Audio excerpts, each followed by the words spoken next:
ఇక అన్ని తానే అంతా తందానే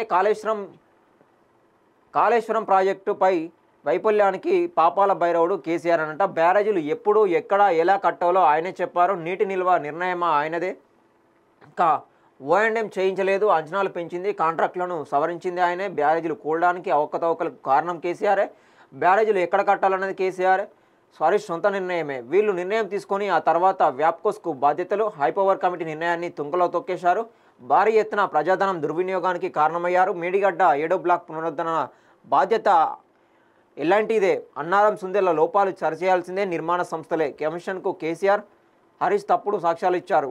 నిగ్గు తేల్చిన జస్టిస్ పీసీ ఘోష్ కమిషన్ నివేదిక. ఇక లోక్సభ ఎన్నికల్లో రిగ్గింగు 70 నుంచి 100 స్థానాల్లో ఫలితాలు తారుమారు. మా వద్ద 100% ఆధారాలున్నాయి. వాటిని త్వరలోనే బయట పెడతాం. ఇది అనుభవం వంటిది. ఇక ప్రకంపనలే. పూర్తిగా నిర్వీర్యమైన ఎన్నికల కమిషన్. కాంగ్రెస్ లీగల్ సదస్సులో రాహుల్ గాంధీ సాగు చట్టాలను వ్యతిరేకించవచ్చని అప్పట్లో జైట్లీ తనను హెచ్చరించారని వెల్లడి.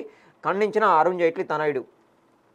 ఇక 75 ఏళ్ల నిబంధన మోదీకి వర్తించదా? కుర్చీ వదలాలన్న భగవద్ మాట పట్టదా? ఆర్ఎస్ఎస్ చెప్పిన మోదీ వినడం లేదు. రాహుల్ గాంధీయే ఆయనను దించేస్తారు. ఈసారి బీజేపీకి 150 సీట్లు దాటనివ్వం. తెలంగాణ కులగణన దేశానికే మోడల్. కాంగ్రెస్ న్యాయ సదస్సులో సీఎం రేవంత్ రెడ్డి. ఇక ఫిరాయింపు చిక్కులు. ఆర్కే కొత్తగోల్ కనుక ప్రజ్వల్ రేవన్నకు యావజ్జీవం.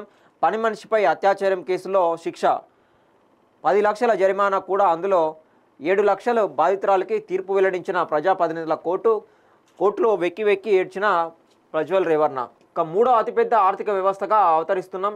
ట్రంప్ డెడ్ ఎకానమీ వ్యాఖ్యలకు ప్రధాని మోడీ కౌంటర్. అస్థిరంగా ప్రపంచ పరిస్థితులు, అప్రమత్తంగా ఉండాల్సిన సమయం ఇది. ప్రతి దేశము స్వలాభం కోసమే స్వదేశీ ఉత్పత్తులపై దృష్టి పెడదాం మోడీ. ఇక మాపై దాడికి తెగిస్తే పాతాళంలో ఉన్న వదలం, పాక్కు హెచ్చరిక. ఇక ఇవి ఆంధ్రజ్యోతిలో వచ్చిన హైలైట్స్.